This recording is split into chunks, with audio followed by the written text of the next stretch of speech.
Pelo sinal da Santa Cruz, livrai-nos Deus, nosso Senhor, dos nossos inimigos, em nome do Pai, do Filho e do Espírito Santo. Amém. Amém.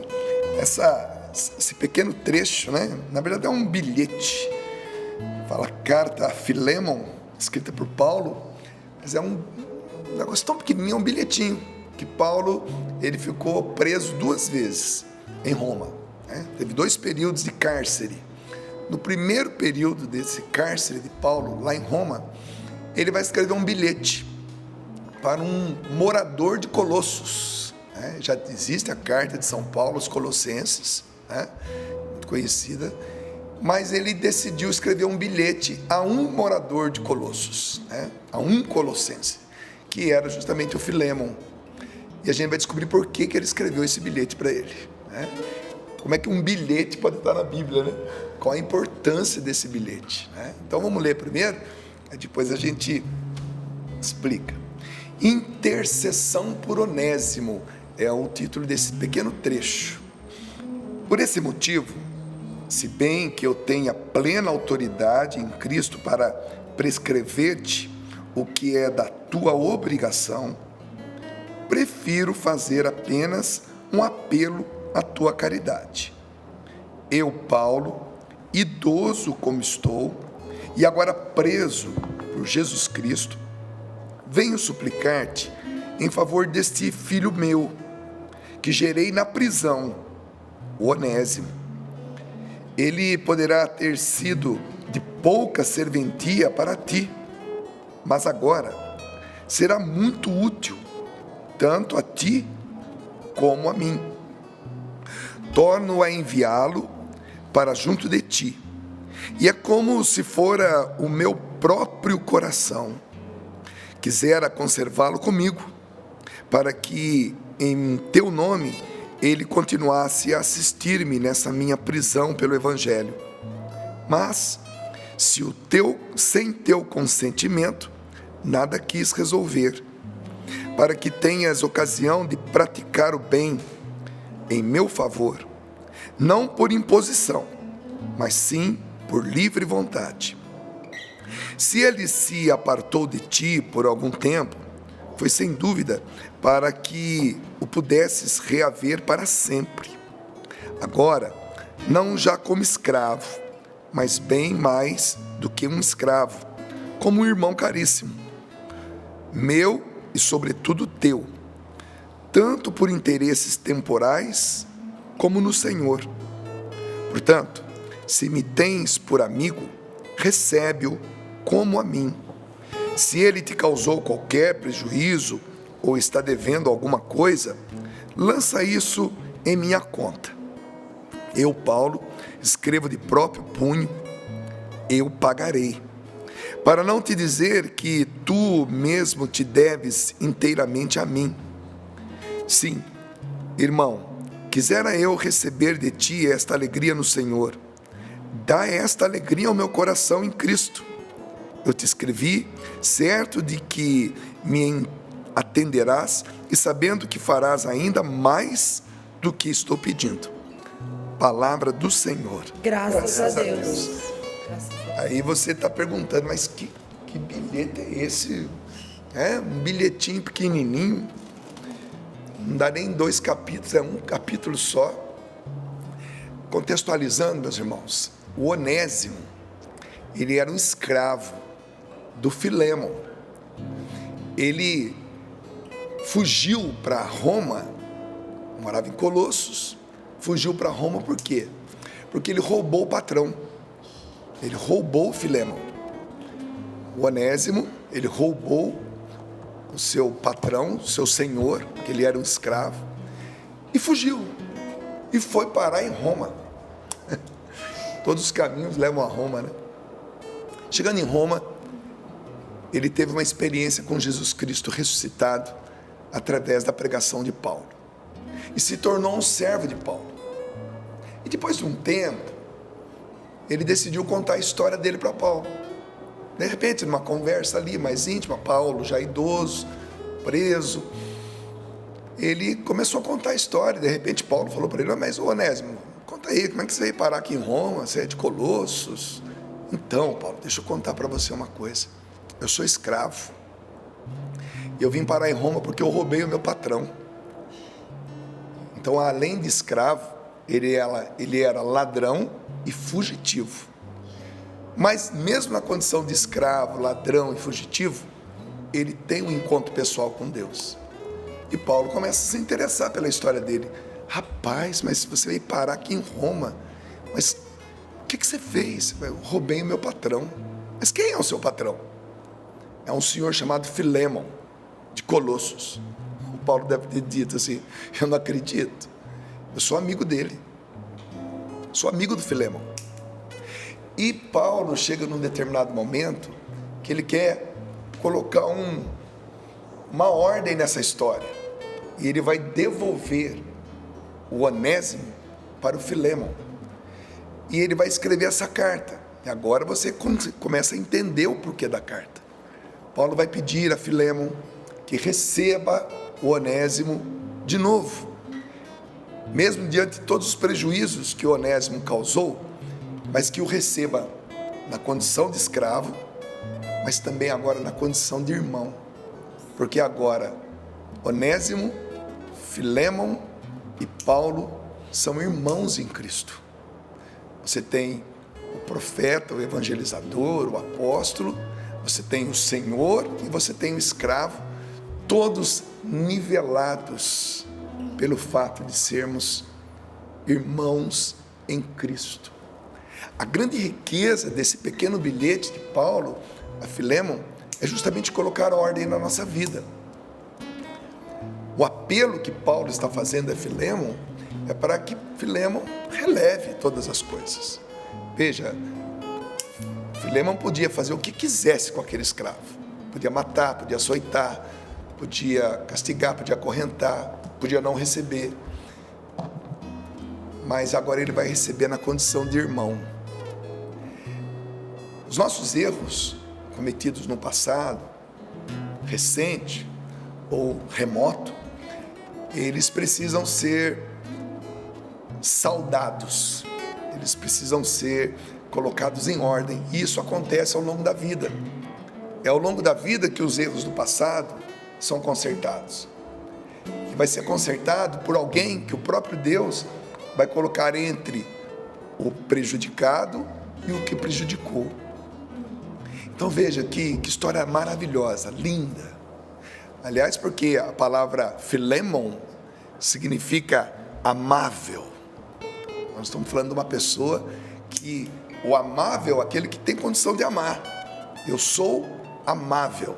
Tanto eu posso ser amado, e também posso amar. Porque existem pessoas que não são amáveis. É difícil amar determinadas pessoas. Você quer amar, mas não consegue, porque a pessoa não é amável, no duplo sentido, de permitir ser amado e de amar alguém. Tem pessoas que, por causa dos traumas do passado, traição, violência sexual, marcas profundas, né? Essas pessoas deixaram de ser amáveis. Elas são educadas, são éticas, são boas, mas elas não são amáveis. É difícil amar aquela pessoa por causa dos traumas, por causa dos problemas que essa pessoa passou na infância, na adolescência. Por isso ela não tem culpa disso. Ela não consegue ser amada. Ela não se permite ser amada. Portanto, ela não é amável, né? Mas dá para consertar isso, porque esse conserto vai ser uma terceira pessoa que Deus vai colocar na vida, entre pais e filhos, entre irmãos, entre amigos, entre pessoas que no passado tiveram uma situação complicada, mas que nós temos a vida toda para poder consertar isso.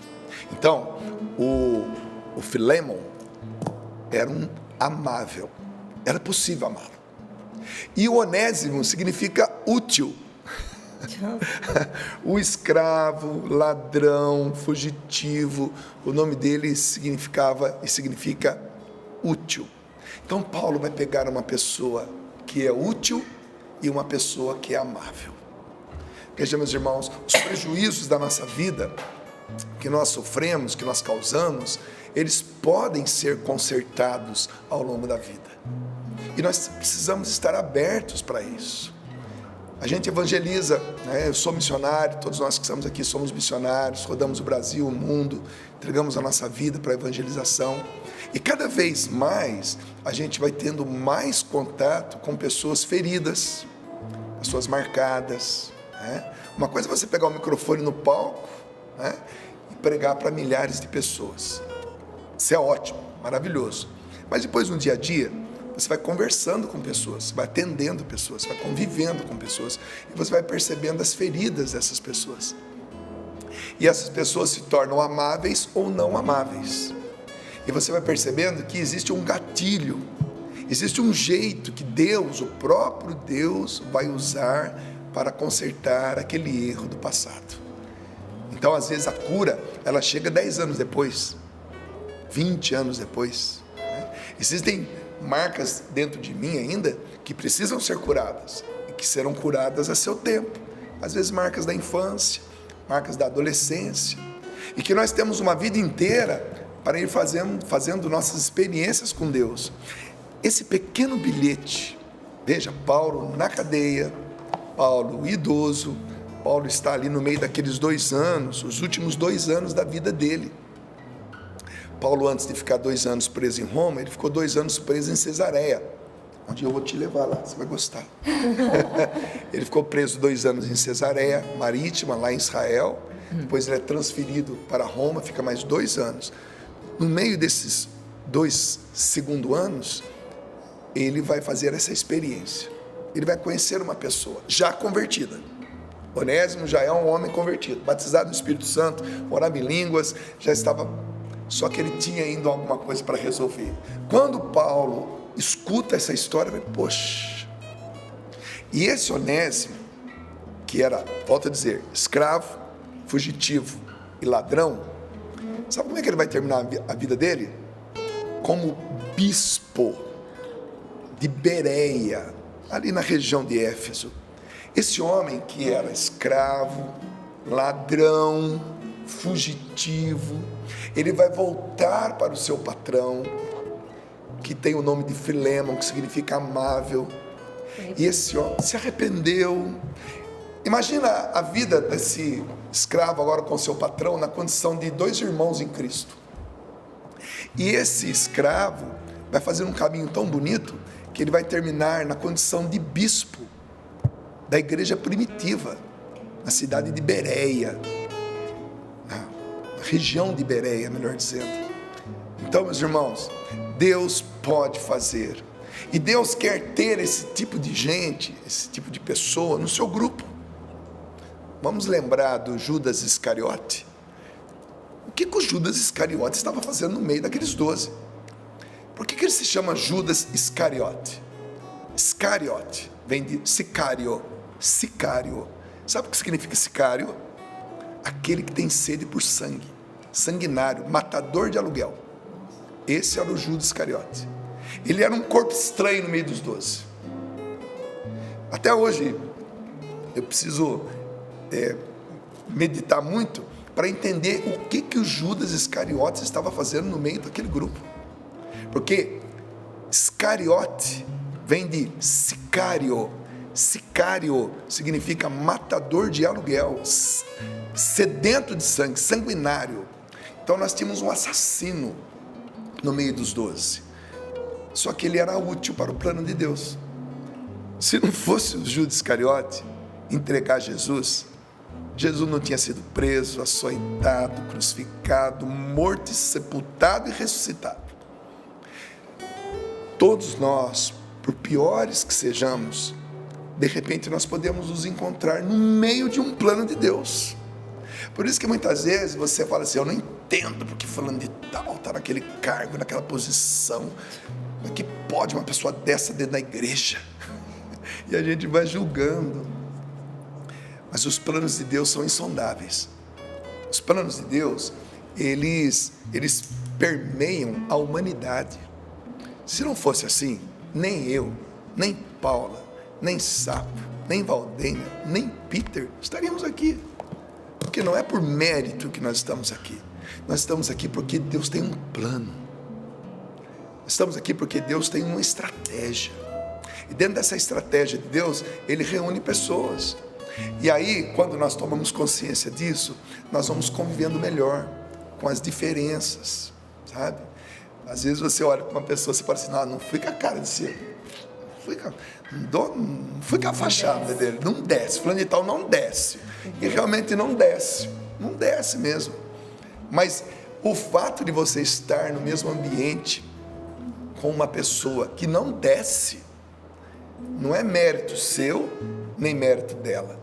É vontade de Deus. É plano de Deus. Só na cabeça de um Deus maravilhoso é que ele poderia imaginar um sicário no grupo dos 12. Além do sicário, nós tínhamos lá um Mateus, que era cobrador de impostos. Nós tínhamos pescadores. Nós tínhamos pessoas muito simples. Como é que a gente faz para entender o porquê desse grupo reunido? E nós agora começamos a entender por que Deus reúne patrão, escravo e profeta. Por que um ladrão fugitivo, escravo, vai precisar voltar a pedido do apóstolo Paulo para o seu amigo Filemon? Filemon, que significa amável, Onésimo, que significa útil. A gente começa a montar esse quebra-cabeça, a gente percebe que a vontade de Deus, ela está acima. Ela está acima do nosso entendimento. Portanto, você que agora está vendo essa pequena pregação, ela pode colocar a sua vida em ordem. Porque muitas vezes nós não entendemos nem nós mesmos. Por que a gente cometeu determinados erros no passado? Muita gente ainda se culpa. Não toca nesse assunto porque isso me machuca muito. Ou então, você não consegue ainda suportar conviver com determinada pessoa. A maturidade espiritual, ela vem com o tempo. A experiência de um padre no confessionário, por exemplo, é uma experiência muito rica. Porque você tem noção nós temos, né? Porque nós já nos confessamos, de quantos pecados um padre escuta durante um dia de confissão. Podemos imaginar os tipos, né, de erros, os tipos de pecados que são cometidos, e o padre sentado ali, escutando. E muitas vezes ele vai escutar um pecado, depois vai ver o pecador confesso ali, atuando dentro da própria igreja, sendo usado por Deus. Se o padre fosse julgar, com certeza ele ia julgar e imediatamente ele ia condenar. Mas isso não cabe para nós. A experiência do confessionário, tanto para o sacerdote quanto para nós, é essa experiência que Paulo, Onésimo e Filemon estão vivendo nesse momento. Nós podemos devolver as pessoas para o plano de Deus. Eu vou repetir essa frase. Nós podemos devolver as pessoas para o plano de Deus. Nossos filhos, nossos amigos, nossos parentes, pessoas que Deus colocou na nossa vida para que nós pudéssemos nos relacionar com eles, essas pessoas nos ferem. E as pessoas que mais nos ferem são as pessoas que mais amamos. Por isso que fere tanto. Existe um ditado, né, Paula? A gente já usa, a Paula é uma ciclista, né? E eu gosto de futebol. Existe uma frase que diz assim, né? Esporte é saúde, né? É errado essa frase. Esporte não é saúde. Esporte é desgaste. Você tem que ter saúde para praticar esporte. Você pode se preparar numa academia, puxar ferro, tomar suas vitaminas, você está se preparando. Mas quando você vai para a prática do esporte, começa o desgaste. Quando você vai para a prática da competição, começa o desgaste. Então, quando você pratica o esporte, inicia o desgaste. Então você tem que ter saúde para praticar esporte. Praticou, recompõe, se prepara de novo, estabelece de novo e vai praticar de novo, porque vai desgastar. Uma vela, quando está acesa, ela está iluminando, mas ela está se desgastando. Uma pessoa, quando está se relacionando, ela está amando, mas ela está se desgastando. Então esse desgaste no amar, no competir, no iluminar, ele precisa ser entendido como o amor misericordioso de Deus. Quando nós exercemos a misericórdia para com alguém, quando nós temos a capacidade de ouvir a história de alguém, não se escandalizar com essa história, tentar compreender o porquê daquele erro e devolver essa pessoa para o plano de Deus de novo, mesmo depois de décadas de erros, permanecendo no erro. Mas esse exemplo desse pequeno bilhete de Paulo escrevendo para o seu amigo lá de Colossos, um Colossenses, já tinha carta à comunidade cristã de Colossenses, carta de São Paulo aos Colossenses, mas ele decide escrever um bilhete a um colossense, ao seu amigo. Recebe de novo, recebe como estivesse recebendo a mim. Olha, pela minha autoridade sobre você, eu poderia obrigá-lo a fazer isso, mas eu prefiro apelar pelo teu amor. Nem é pela obediência, mas pelo amor. Recebe de novo esse escravo. Ele te roubou, ele fugiu, mas ele se converteu. E agora eu gostaria que você o recebesse na condição de irmão. Quem sabe hoje, no nosso dia, nós vamos receber pessoas de novo na nossa vida. Se abra isso. Existem pessoas que você fechou o coração para elas. Sim. Você prefere não encontrá-la, você muda de calçada quando você percebe lá no centro da cidade, você não quer tocar no nome dela, você riscou essa pessoa da tua vida. Quem sabe hoje é o dia de nós incluirmos de novo essa pessoa na nossa vida, perdoando, tentando entender e devolvendo essa pessoa para o plano de Deus. Esse é o papel da Canção Nova. Esse é o papel de toda instituição religiosa. Porque para nós chegam as pessoas que estão precisando de Deus. E quem é que precisa de Deus? É o são ou doente? Doente. Eu não vim para os sãos, eu vim para os doentes. Então, cada um de nós, um dia já fomos enfermos, fomos doentes. A enfermidade, ela antecede a doença. Enfermo significa não firme. E quando nós não estamos firmes, nós estamos suscetíveis a doenças psicológicas, físicas, psíquicas, espirituais. Então, quando chega a pessoa doente ou enferma, nós podemos ser usados por Deus para recobrar a vida daquela pessoa. Então hoje, quem sabe, Deus fará com que pessoas cheguem até você. Pessoas deem sinais de que querem voltar, através de uma mensagem no seu WhatsApp, através de um encontro pessoal, através de uma notícia que chega, e você pode ser o promotor, a promotora do retorno dessa pessoa ao plano de Deus. Nossos filhos se afastam do plano de Deus, nossos amigos se afastam do plano de Deus, os nossos irmãos em Cristo se afastam do plano de Deus. Mas lá um dia, lá na frente, depois que nós amadurecemos na fé, depois que nós somos mais, digamos assim, compassivos, né?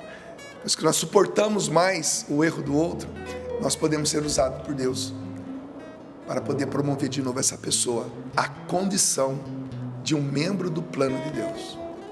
Paulo devolveu Onésimo ao plano dele. E olha que plano, hein? Ele vai terminar a sua vida na condição de bispo de Bereia. Então que hoje, eu e você, possamos ser essas pessoas na vida de alguém. Ou quem sabe, você que está longe, talvez você seja o ladrão, talvez você seja o escravo, talvez você seja o fugitivo. Está na hora de voltar. Conta a sua história para alguém. Conta a sua história para o padre. Vai se confessar. Põe tudo na mesa. De repente é o padre que vai escrever uma cartinha para alguém para receber você de volta. De repente você é um marido arrependido depois do adultério. Você é uma esposa arrependida depois da incompreensão ao seu marido. Talvez você seja um filho, uma filha que há anos vem desonrando seu pai e sua mãe. Todos nós podemos voltar. Todos nós podemos voltar. todos nós podemos fazer o caminho de volta. O caminho de volta de Onésimo foi de Roma para Colossos. Depois você vai no mapinha lá, Roma, Colosso. Você vai no... ali fica mais ou menos perto de Éfeso, né? Ali perto da Grécia e tudo mais. Então ele fez um caminho longo a pé, hein? Mas ele fez o caminho de volta.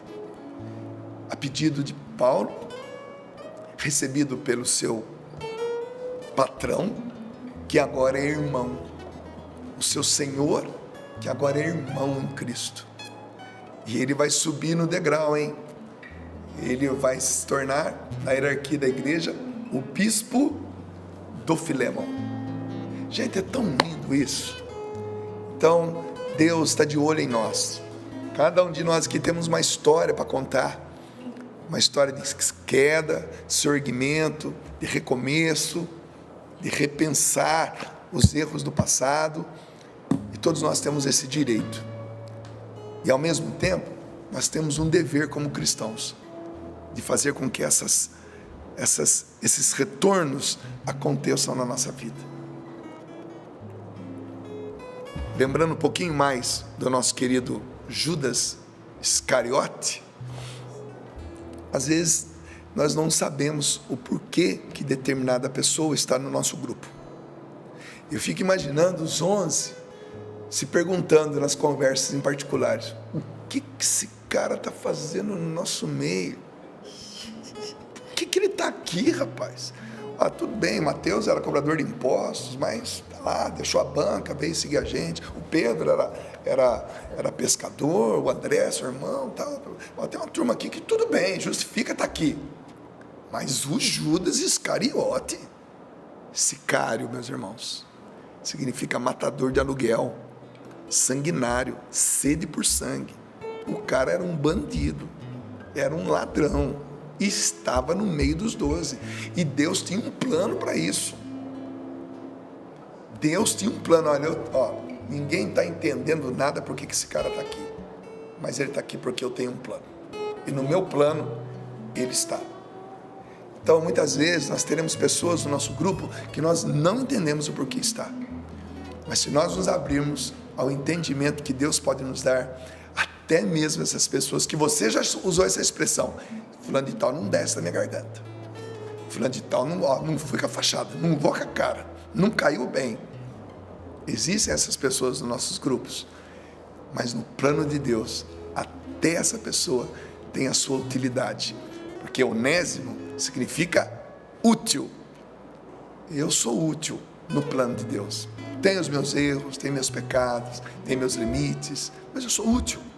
Cada um de nós que estamos nessa bancada somos úteis no plano de Deus. Foi Deus que escolheu. Cada um dos cinegrafistas que estão aqui, a nossa produtora, o nosso diretor, os apresentadores, cada um que vem pregar aqui nesse revezamento, todos nós somos úteis e todos nós temos os nossos limites. E se nós nos abrirmos para isso, entenderemos melhor o plano de Deus e seremos usados para a cura dessas marcas do passado. Que Deus, no dia de hoje, possa curar um pouco mais a mim e a você, e que esse sorrindo para a vida hoje te faça sorrir um pouco mais, porque para muitas pessoas a gente cortou o sorriso. Quando você vê aquela pessoa, você faz assim, você fecha a cara. Eu não estou dizendo que é você, estou dizendo que nós somos assim. Mas eu sorrindo para a vida, ele existe para que logo de manhã a gente possa abrir o coração para essas situações. Porque um dia alguém abriu o coração para mim e me recebeu. Aquele grupo de oração, lá em Pindamonhangaba. A Paula foi lá em Guaratinguetá, né? O Peter foi lá em Cuiabá. O Sapo foi lá em Lorena. A avó dele lá em Ubá, né? Minas Gerais. Cada um de nós, um dia alguém abriu um sorriso para nós e falou assim, alguém acreditou, né? Alguém acreditou. Um dia alguém acreditou na gente, abriu um sorriso, e a gente, com todas as marcas que nós tínhamos dentro de nós, a gente confiou naquele sorriso, naquele brilho no olhar, naquele abraço, e a gente foi recebido naquele dia. E a partir daquele dia nós fomos devolvidos ao plano de Deus. Paulo sorriu para Onésimo, Paulo devolveu Onésimo para Filémon. Paulo devolveu Onésimo ao plano de Deus, e o plano de Deus era fazer de um escravo, de um ladrão e de um fugitivo, bispo da igreja primitiva, em Bereia. Não é pouca coisa não, gente. Então que o dia de hoje seja para nós um dia para que nós possamos ser devolvidos ao plano de Deus, ou sermos usados por Deus para devolvermos pessoas para o seu plano. Se abra isso, se abra essa condição. Eu tenho certeza que Deus vai te usar muito no dia de hoje. Amém.